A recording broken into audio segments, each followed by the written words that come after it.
बहुत समय पहले की बात है। हरिद्वार के पावन तट पर स्थित एक छोटा और शांत गांव था। इसका नाम था आनंदपुर। यह गांव अपनी शांति, हरियाली और मेहनती लोगों के लिए जाना जाता था। इसी गांव में एक युवा किसान रहता था जिसका नाम था गोविंद। गोविंद अपनी ईमानदारी और कड़ी मेहनत के लिए गांव भर में प्रसिद्ध था। वह हमेशा अपने काम में खुश रहता था। भले ही उसके पास धन की कमी थी, उसके लिए संतोष ही सबसे बड़ा धन था। गोविंद का एक छोटा सा परिवार था। उसकी पत्नी राधा और उनके 2 प्यारे बच्चे, एक बेटा कान्हा और एक बेटी मीरा। गोविंद गांव के सबसे बड़े जमींदार सेठ धनराज के खेतों में काम करता था। सेठ धनराज उसे उसके काम के बदले में पैसे देते थे, जिससे गोविंद और उसके परिवार का गुजारा होता था। राधा, मैं काम पर जा रहा हूँ। आज थोड़ी देर हो गई है, तुम बच्चों को स्कूल छोड़ाना। जी, स्कूल तो मैं छोड़ आऊंगी, लेकिन कान्हा और मीरा पिछले 2 दिन से कह रहे हैं कि उनकी स्कूल की टीचर फीस मंगवा रही है।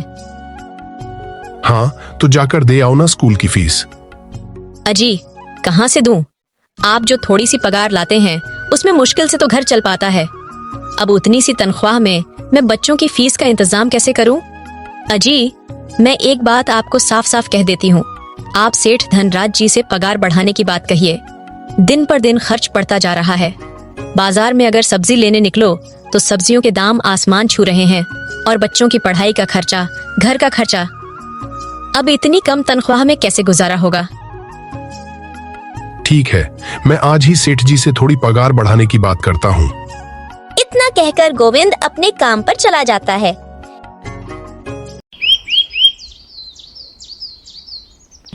खेतों में पहुंचते ही वह देखता है कि उसके साथी किसान पहले से ही आपस में फुसफुसा रहे हैं। अरे भाई, आज तो पगार का दिन है। देखो, अब यह सेठ धनराज कोई ना कोई लोचा जरूर करेगा। हमेशा कोई ना कोई बहाना बनाकर पगार कम कर देता है। और अगली बार तो मेरी आधी पगार काट ली थी यह कहकर कि जो मैंने सेठ जी से 500 रुपए उधार लिए थे, उसका ब्याज बढ़कर 2000 रुपए हो गया है। इसीलिए मैं तुम्हारी पगार में से 1000 रुपए काट रहा हूँ। हाँ सुरेश भाई, तुम एकदम ठीक कह रहे हो। यह सेठ धनराज न एक नंबर का चालाक और लालची इंसान है। एक तो दुगुना काम ले लेता है और बदले में पैसे भी पूरे नहीं देता। हाँ भाई, मेरे भी अगली बार सेठ धनराज ने पगार काट लिए थे। मैंने बस 2 छुट्टी ली थी जब मेरी बिटिया बहुत बीमार थी, और इस धनराज ने इस बात का फायदा उठाकर मेरी पूरी आधी पगार काट ली। हे भगवान, बस सेठ जी इस बार मेरी पूरी पगार दे दें। बच्चों के स्कूल की फीस भी भरनी है। ऐसे सभी किसान अपने काम पर लग जाते हैं। दिन भर कड़ी धूप में काम करने के बाद शाम को वे सब सेठ धनराज के पास अपनी पगार लेने जाते हैं। सेठ जी, महीना पूरा हो गया है, हमें हमारी तनख्वाह दे दीजिए। देखो भाइयों, अब भी मेरे पास तुम्हें देने के लिए पैसे नहीं हैं। अभी माल नहीं बिका है, सारा माल गोदाम में ही पड़ा हुआ है। कल या परसों तक तुम्हें तुम्हारी तनख्वाह मिल जाएगी। पर सेठ जी, अभी हमारे पास बिल्कुल पैसे नहीं बचे हैं।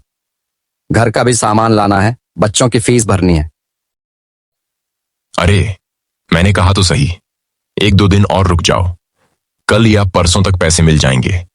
अभी मेरे पास पैसे नहीं हैं। सभी किसान निराश मन से अपने अपने घर आ जाते हैं। गोविंद के घर पहुंचने पर राधा उसे देखती है। अजी, क्या हुआ? इस बार कितना पगार मिला है? राधा, अभी कोई पगार नहीं मिला। सेठ जी ने कहा है कि 1-2 दिन में पगार मिल जाएगा। पगार नहीं मिला? आपको तो पता है ना, बच्चों की फीस भरनी है। इनकी स्कूल टीचर ने आज साफ साफ चेतावनी दे दी है कि अगर कल फीस नहीं लाई तो बच्चों को घर पर ही बिठा लेना। अब बताओ मैं क्या करूं? मैं क्या करूं राधा, यह सेठ जी समय पर कभी पैसे देते ही नहीं हैं। अब तो बस हम इंतजार के सिवा और कुछ नहीं कर सकते।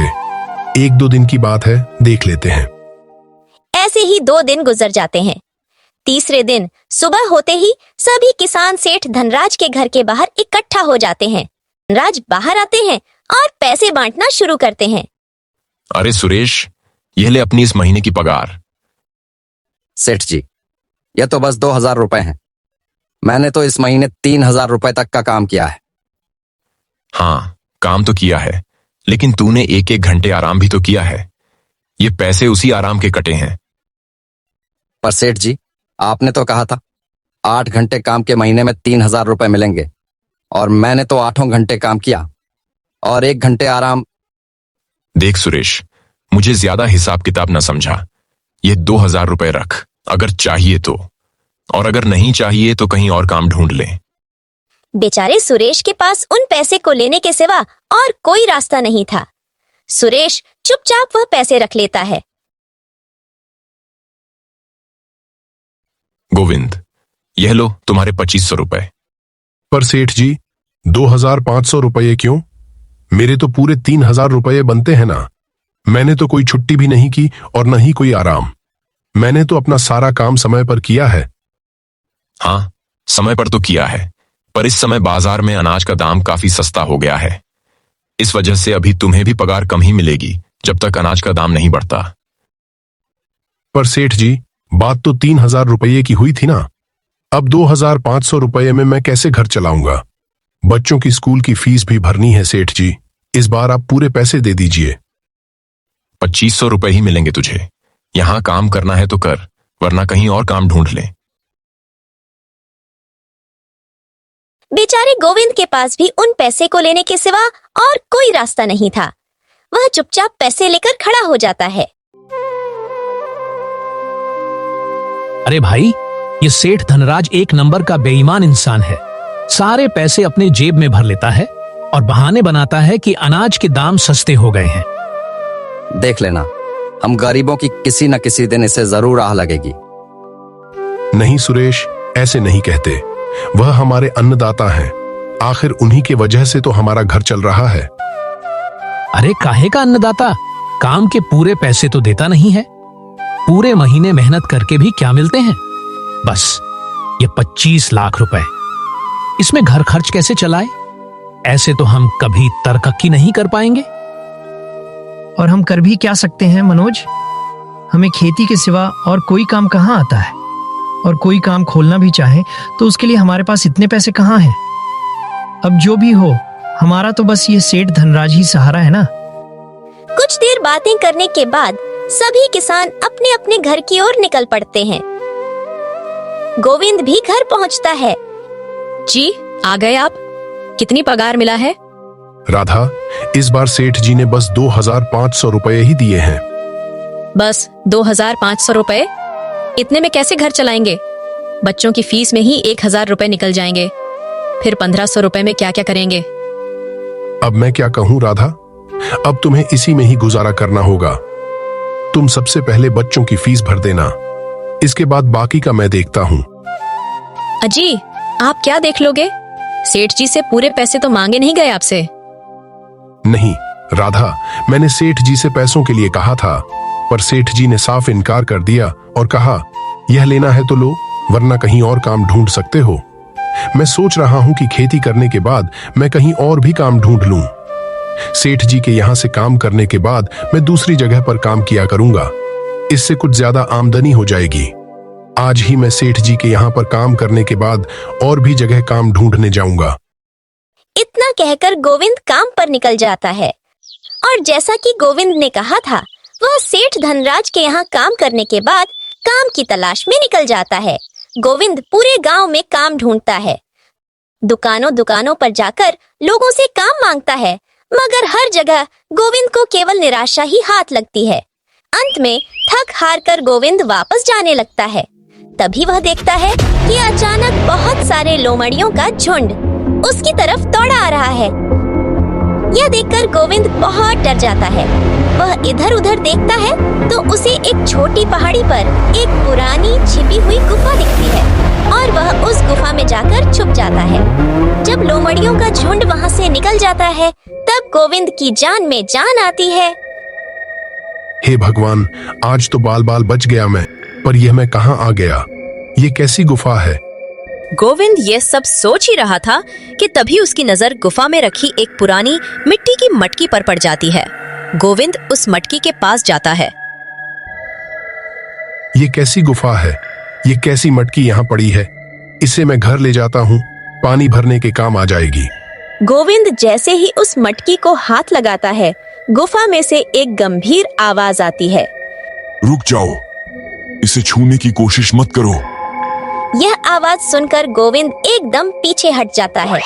तभी गुफा में एक वृद्ध तपस्वी प्रकट हो जाता है और वह गोविंद से कहता है, कौन हो तुम और मेरी गुफा में क्या कर रहे हो? मुझे माफ करना, आप जो भी हो। कुछ जंगली सुअरों का झुंड मेरे पीछे पड़ गया था और उनसे बचने के लिए मैं इस गुफा में आकर छिप गया और फिर मेरी नजर इस मटकी पर गई।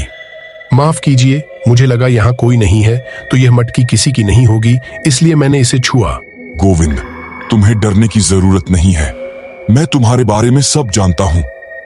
मेरी नजर एक बार भी जिस पर पड़ जाती है, मैं उसका इतिहास अपनी खुली आंखों से देख सकता हूँ।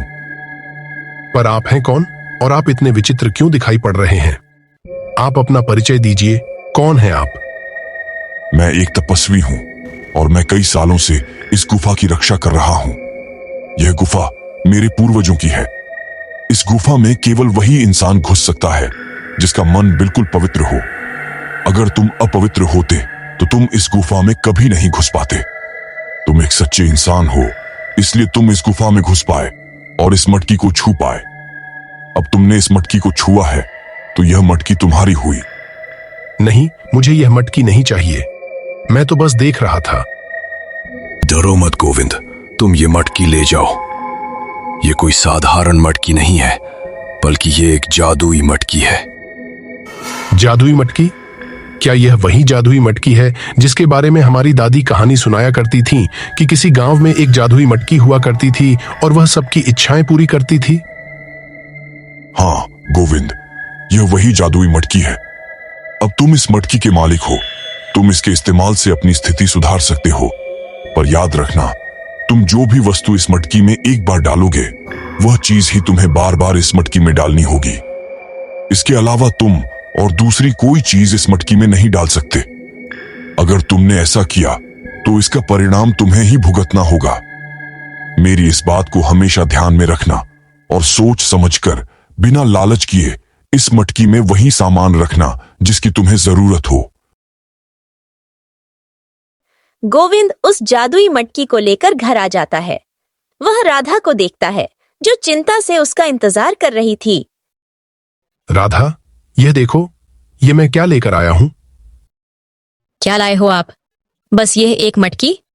सबसे पहले यह बताइए, आप तो काम की तलाश में गए थे ना, तो कोई दूसरा काम मिला कि नहीं? नहीं, अरे राधा, मेरी पूरी बात तो सुनो। यह कोई ऐसी वैसी मटकी नहीं है, बल्कि यह एक जादुई मटकी है। गोविंद राधा को वह सारी घटना के बारे में बताता है जो उसके साथ हुई थी। सुअरों का झुंड, गुफा और वृद्ध तपस्वी की बातें। अच्छा, तो आपका कहने का मतलब है कि इस मटकी में हमें कोई ऐसी चीज डालनी होगी जिसकी हमें सबसे ज्यादा जरूरत हो? हाँ राधा, हमें सोच समझकर ही इसमें कोई चीज डालनी होगी। गोविंद थोड़ी देर सोचता है, फिर उसका ध्यान उन बीजों पर जाता है जो एक बार उसने राधा को रसोई में रखने को दिए थे। ये बीज एक दुर्लभ और सुगंधित जड़ी बूटी के थे जो पहाड़ी क्षेत्रों में ही पाई जाती थी और दवाइयों में इस्तेमाल होती थी। राधा, तुम्हें याद है एक बार मैं पहाड़ों पर गया था तो मुझे एक दुर्लभ सुगंधित जड़ी बूटी के बीज मिले थे और वह मैंने तुम्हें लाकर दे दिए थे। हाँ, दिए तो थे। तो क्या? तुम उस बीज को ले आओ। हम उस सुगंधित जड़ी बूटी के बीज को ही इसमें डालेंगे और उस जड़ी बूटी से अपना एक व्यापार शुरू करेंगे। यह जड़ी बूटी बहुत महंगी बिकती है। राधा जल्दी से उस सुगंधित जड़ी बूटी के बीज को ले आती है और उसे मटकी में डाल देती है। वे जैसे ही एक बीज उस मटकी में डालते हैं, उसमें कई सारे पूर्ण विकसित जड़ी बूटियों के पौधे आ जाते हैं। अरे वाह, ये तो चमत्कार ही हो गया। ये देखिए कितनी सारी सुगंधित जड़ी बूटियां हो गईं। अगर आप इसको बेचेंगे तो इससे काफी अच्छे पैसे मिलेंगे। हाँ राधा, मैं कल सुबह शहर जाकर इनको बेच आऊंगा और जो पैसे मिलेंगे उससे हम अपने कान्हा और मीरा के स्कूल की फीस भर देंगे और बाकी बचे पैसों को संभाल कर रख लेंगे। अगले दिन गोविंद सेठ धनराज के यहाँ काम पर न जाकर सुगंधित जड़ी बूटियों को बेचने के लिए शहर की ओर निकल पड़ता है। वहां पर गोविंद जड़ी बूटियों को बाजार भाव से थोड़ा कम दामों में बेचता है, जिसकी वजह से आम लोगों के साथ साथ बड़े व्यापारियों और वैद्यों ने भी गोविंद से जड़ी बूटियां खरीदी। जड़ी बूटियों को बेचकर गोविंद को काफी अच्छे पैसे मिले। पैसों को लेकर गोविंद घर आ जाता है। ये देखो राधा, उन जड़ी बूटियों को बेचकर मुझे कितने सारे पैसे मिले हैं। ये लो कुछ पैसे, इससे तुम कल कान्हा और मीरा के स्कूल की फीस भर देना। ये तो बहुत अच्छा हुआ। अब हमें किसी के आगे हाथ नहीं फैलाने पड़ेंगे।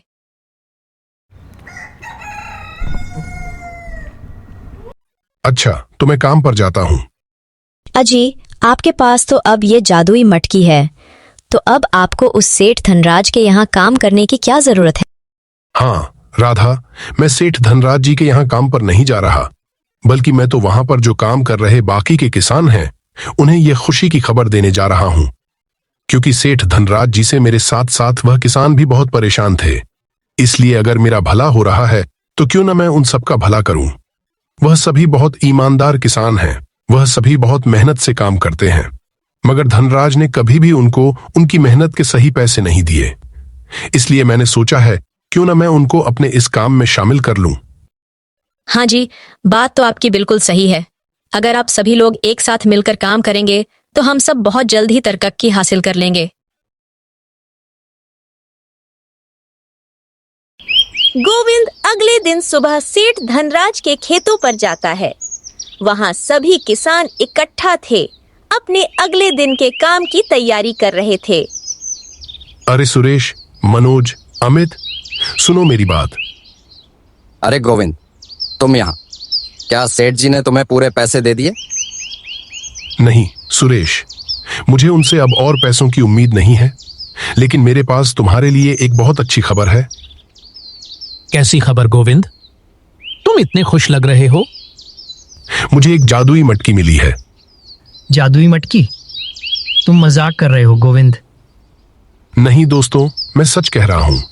वह मटकी ऐसी है कि उसमें जो चीज डालो वह कई गुना बढ़ जाती है। मैंने उसमें एक दुर्लभ सुगंधित जड़ी बूटी का बीज डाला और उसने ढेरों जड़ी बूटियां बना दी। मैं कल शहर गया था और उन्हें बेचकर काफी पैसे कमाया। मैंने बच्चों की फीस भी भर दी। क्या सचमुच गोविंद? यह तो किसी सपने जैसा लगता है। सचमुच सुरेश, और मैं चाहता हूं कि हम सब मिलकर इस मटकी का इस्तेमाल करें। हम सब मिलकर जड़ी बूटियां उगाएंगे और उन्हें बेचेंगे। हम अब सेठ धनराज के अत्याचार से आजाद हो सकते हैं। हम सब अपना काम खुद करेंगे और अपने मुनाफे के मालिक खुद होंगे। लेकिन गोविंद, क्या यह सुरक्षित होगा? वह तपस्वी ने कुछ शर्तें बताई होंगी ना? हाँ, उसने कहा था कि जो चीज एक बार मटकी में डाल दी वही बार बार डालनी होगी। दूसरी चीज डालने पर परिणाम भुगतना पड़ेगा और हमें लालच नहीं करना चाहिए। ये बहुत बड़ी बात है गोविंद। अगर ऐसा है तो हम सब मिलकर क्यों ना करें। हम सब थक गए हैं सेठ धनराज की बेईमानी से। सभी किसान गोविंद की बात सुनकर बहुत खुश होते हैं। वे सब तुरंत सेठ धनराज के पास जाते हैं और उन्हें बताते हैं कि वे अब उनके खेतों में काम नहीं करेंगे। सेठ धनराज पहले तो गुस्से में आता है, लेकिन जब उसे पता चलता है कि सभी किसान एक साथ जा रहे हैं तो वह परेशान हो जाता है। क्या मतलब? तुम सब मुझे छोड़कर जा रहे हो? किसने तुम्हें यह हिम्मत दी? मैं तुम सबको बर्बाद कर दूंगा। सेठ जी, हमने बस अपने हक की बात कही है। हम अब किसी की गुलामी नहीं करेंगे। हम सब मिलकर अपना काम करेंगे। सेठ धनराज का गुस्सा और बढ़ जाता है, लेकिन वह कुछ कर नहीं पाता। किसान सब एक साथ गोविंद के घर जाते हैं। आइए आइए आप सब। राधा, ये सब हमारे साथ मिलकर काम करेंगे। अगले दिन से गोविंद और उसके साथी किसान एक साथ काम करना शुरू करते हैं। वे मटकी में सुगंधित जड़ी बूटी के बीज डालते हैं और हर बार मटकी में ढेरों जड़ी बूटियां प्रकट हो जाती हैं। वे उन्हें सावधानी से निकालते हैं, सुखाते हैं और फिर मिलकर शहर में बेचने जाते हैं। शुरुआत में उन्हें कुछ कठिनाइयां आती हैं। उन्हें बाजार में अपनी पहचान बनानी पड़ती है, लेकिन उनकी ईमानदारी और जड़ी बूटियों की उच्च गुणवत्ता के कारण वे जल्द ही लोकप्रिय हो जाते हैं। उन्हें अपने उत्पादों के लिए अच्छी कीमतें मिलती हैं और वे अपना मुनाफा आपस में बांटते हैं। धीरे धीरे आनंदपुर गांव में समृद्धि आने लगती है। किसानों के घरों में खुशहाली लौट आती है। बच्चों की फीस समय पर भरी जाती है, घरों में अच्छा खाना पकता है और सभी के चेहरे पर मुस्कान होती है। गोविंद, तुमने हमारी जिंदगी बदल दी। हम तो कभी सोच भी नहीं सकते थे कि ऐसा दिन आएगा जब हम इतनी आजादी और सम्मान से जी पाएंगे। हाँ गोविंद, सेठ धनराज हमेशा हमें कम पैसे देता था और हम कुछ नहीं कर पाते थे, लेकिन अब हम अपने मालिक खुद हैं। ये सब तुम्हारी ईमानदारी और नेक नीयत की वजह से है गोविंद। तुमने हमें इस जादुई मटकी के बारे में बताया और हमें अपने साथ काम करने का मौका दिया। दोस्तों, यह सब हम सब की मेहनत और एकता का नतीजा है। वह तपस्वी ने सही कहा था कि लालच नहीं करना चाहिए। हम सब मिलकर काम करते हैं और जो मिलता है उसे बांट लेते हैं। यही हमारी सफलता का राज है। इस बीच सेठ धनराज की हालत खराब होने लगती है। जब उसके किसान उसे छोड़कर चले जाते हैं तो उसके खेतों में काम करने वाला कोई नहीं रहता। उसकी फसलें बर्बाद होने लगती हैं और उसका व्यापार ठप पड़ जाता है। वह अपने की पर पछताने लगता है, लेकिन अब बहुत देर हो चुकी थी। उसके पास कोई चारा नहीं था। एक दिन सेठ धनराज को गांव में घूमते हुए अपनी पुरानी स्थिति याद आती है। वह देखता है कि गोविंद और उसके साथी किसान कितने खुश और समृद्ध हैं। वे अपनी नई जमीन पर काम कर रहे थे, जहां उन्होंने अपनी फसलें उगाई थीं और पास में एक छोटा गोदाम भी बनाया था, जहां वे जड़ी बूटियां रखते थे। मैंने कितनी बड़ी गलती की। मैंने उन मेहनती किसानों का शोषण किया। अगर मैंने उन्हें सही पैसे दिए होते तो आज मेरी ये हालत ना होती। सेठ धनराज का दिल पछतावे से भर जाता है। वह जानता था कि उसने गलत किया है। कुछ दिनों बाद सेठ धनराज हिम्मत करके गोविंद के पास जाता है। गोविंद, मैं तुमसे माफी मांगने आया हूं। मैंने तुम्हारे और सभी किसानों के साथ बहुत बुरा व्यवहार किया। मैंने तुम्हें कभी तुम्हारी मेहनत का पूरा फल नहीं दिया। मुझे अपने किए पर बहुत पछतावा है। क्या तुम मुझे माफ कर सकते? सेठ जी, आप यहाँ? हाँ गोविंद, मैं अब अकेला पड़ गया हूँ। मेरे खेतों में कोई काम नहीं कर रहा और मेरा व्यापार भी खत्म हो गया है। मुझे अपनी गलती का एहसास हो गया है।